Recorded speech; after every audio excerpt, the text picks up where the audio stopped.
Mercury. Mercury is what people call a cumulative poison. People study such things, which means it's something that is really toxic for the body, and it accumulates and it causes all sorts of problems, including problems with brain function, nervous system function. It's a pretty nasty poison, and the strange thing is, a lot of people, including me, had mercury amalgam fillings put in their mouth when they had problems with their teeth, especially as children, as young adults.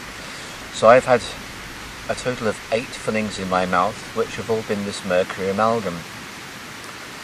And acting upon advice given to me from different people, I eventually went to the dentist and tried to get them removed.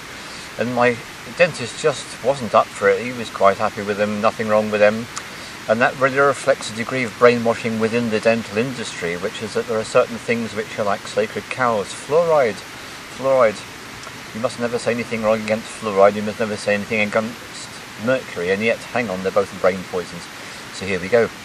So I finally found a holistic dentist in the south of Portugal, and he got the first 4 of my fillings out. And I will say this, when I had the first one out, I had such a wonderful feeling, I felt so much better from it.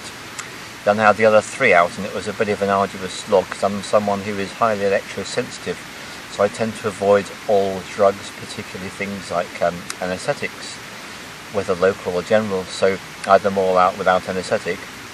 It was arduous, but it was worth doing.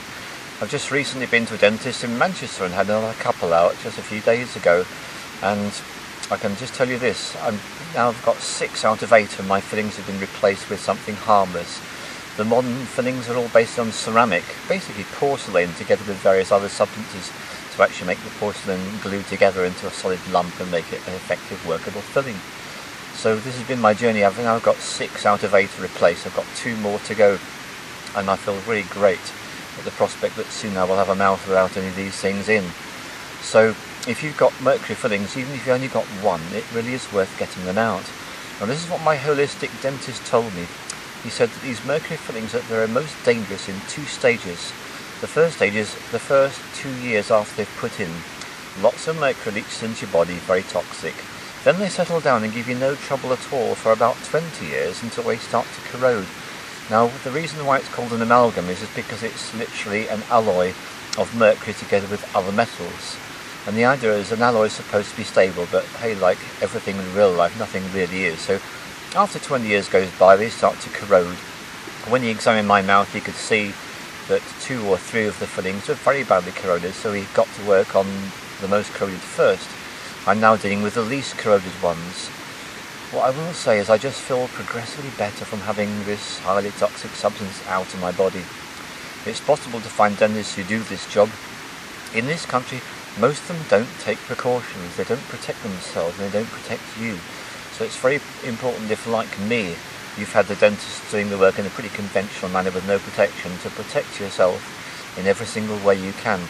And that means using anything you can to detox your body after you've had them removed, because the actual act of removing the filling is going to cause some disturbance, and there's going to be some mercury that's getting into your tissues through the process. So the answer is use every detox method that you can find. Go on the internet yourself, research the ones you want to use. You can certainly use herbs. The one I'm favouring particularly at the moment is chlorella. I'm being guided to use chlorella. I've used Chinese Taoist herbs, but this time I'm not guided to go there. I'm keeping it simple. And again, superfoods, really powerful for detoxing as well, so that all helps. So I highly recommend getting the mercury out of your mouth as soon as you possibly can, and just feel yourself becoming literally lighter, because that's what it is. It's a heavy metal. Toxic, so good to get it out. I recommend you take the steps, and there are dentists throughout Britain and throughout other countries that do this work. And yes, you'll probably have to pay, but it's worth it. Cheers. Is it expensive to get stuff like that done? It depends. In Portugal I paid as little as €70 for a small one, and as much as €90. In this country I've had to pay £100. Ouch. But there you go, yeah. It's not cheap.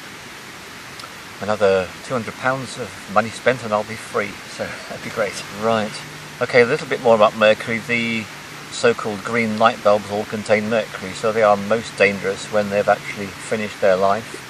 and they're lying about. If they ever get broken, please be very careful, because you're releasing mercury vapour into the air, which you might breathe. So everyone who's got the so-called green light bulbs are actually living in a house with all sorts of potentially unexploded little bombs in the house, whereas good old-fashioned tungsten light bulbs, nothing harmful in them at all. There's modern halogens, and they're all going to be replaced by LEDs within a very short time, and they are about the safest thing you can use, and very low power consumption, so they're great. God, yes it is, it is. Mercury was used in the infamous swine flu vaccine, I remember that much. Yes. Yes, there are those who don't have our best interests at heart that seem to want to put mercury into us. Say no. So let me move on to another subject now to do with the electromagnetic spectrum and electrosensitivity. Let me first of all explain what the electromagnetic spectrum is. It's all forms of energy. At the moment we're mostly looking at visible light, because that's actually what you can see on your screen. And you've got sound vibration, which is of a lower vibration still. And that takes you in one direction. If you go in the other direction, beyond visible light, you've got ultraviolet light, and you eventually get things like X-rays and gamma rays. So the electromagnetic spectrum includes all these things. Now, for human beings, there are certain ones which are particularly unhealthy for us, and it's the old favourites which have been mentioned in previous films, specifically wireless internet, or what people call Wi-Fi, mobile phones, and one of the worst of all, the cordless landline, to be avoided at all costs if possible. I've mentioned before the PE bell energy balancer you can use to create a zone of exclusion around you. Certainly recommended. Go into the internet, PE bell, and you'll find all about it. But what I want to focus on particularly now is something that not everyone suffers from, but some people do suffer from very badly. And I've suffered from this all my life and didn't know a thing about it until this summer, when my quite miraculous partner spent a lot of time doing some inner work and some research. She starts at 9:30 at night and finished at 5 in the morning, and she came up with this diagnosis, electrosensitive. So I'll tell you what it means in my case. Aversion to computers, aversion to screens in general, aversion to sources of electromagnetic radiation, a great aversion to microwaves. Even the sight of a microwave makes me feel uncomfortable. The idea of eating food that's been in the microwave is just something I don't want to do.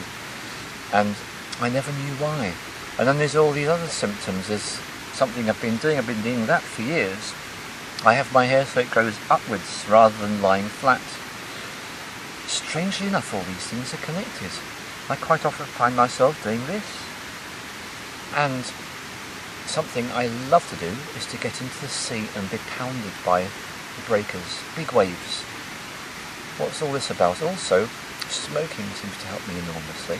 So there's a very strange, chaotic mishmash which I'm simply throwing out to you, and I realise it's coming out chaotically because this is the only way I can really deal with it. Which is, in my life I've had all sorts of strange symptoms, aversions to certain things, but particularly all these strong electromagnetic sources. Here's another one. I find it very difficult to be in a place where someone is talking all the time for a long time. I start to get what I call overcharged. And when I get overcharged, I find myself automatically doing things to release the charge. And here's one. I even got into trouble for doing this once. I was in a course and I wrote down everything the guy was saying. And people contributing in the course, and I just wrote down everything people were saying. I had no idea why I was doing it. It wasn't that I wanted the notes, it wasn't I wanted to read what I'd written. I just found myself doing it. So this is what I've discovered. There are people, and I'm not the only one, there are organisations worldwide. In Holland, there's, for example, a Royal Society for Electrosensitives, based upon the patronage of the Dutch royal family. In England, there are organisations for electrosensitives.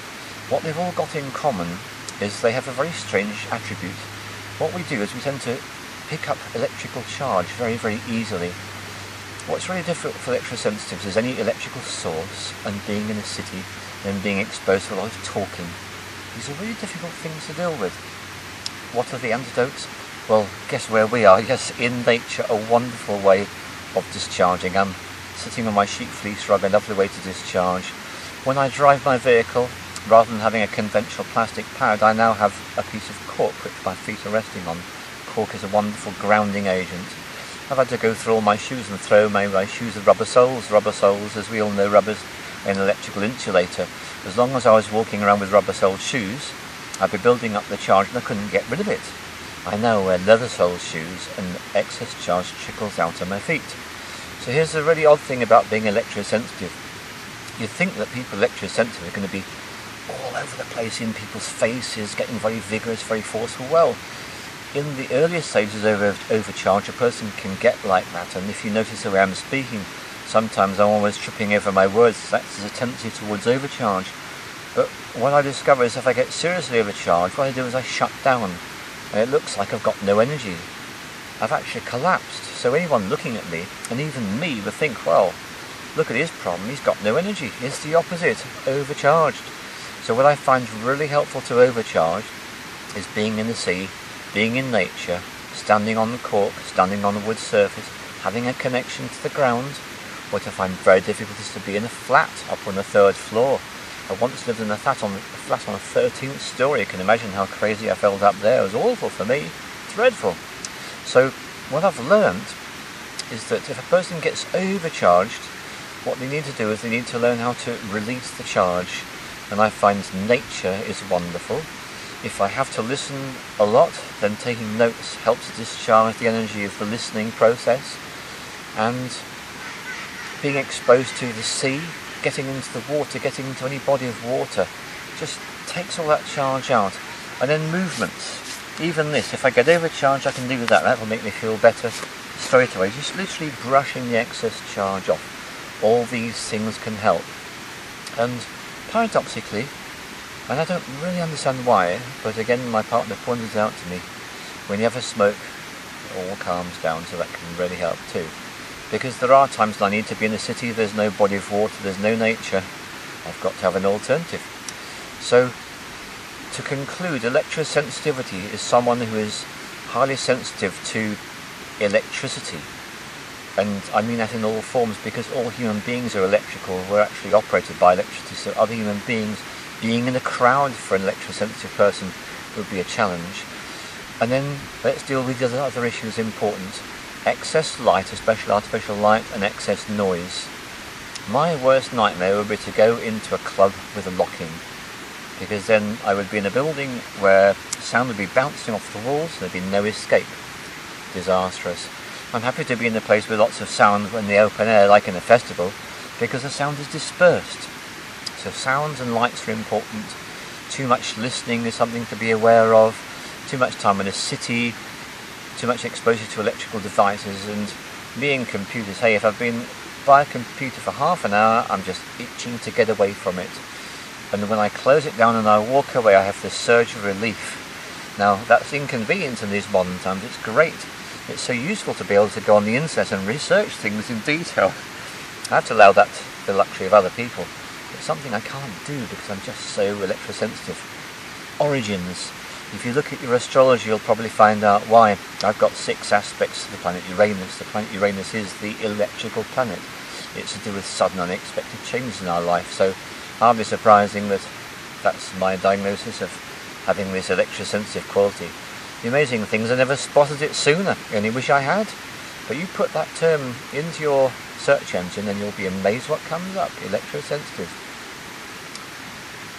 Right. And drinking plenty of water helps as well. Oh, yeah. That's the other thing. At least 3 litres of water a day, that really helps to keep me calmer. Because water conducts energy. It does, and for me to get the best quality of water, for me to drink the tap water, well, it's got chlorine in there. That's chlorine ions. Ions are a form of electricity. So if I'm drinking tap water, I'm actually drinking electrified water, so it's not going to do me too much good. This came straight out of that spring over just by the reservoir, by the river. You can hear the sound of the river. Just being by the sound of the river or the sound of the sea can soothe someone who's got this condition, can be really helpful to you.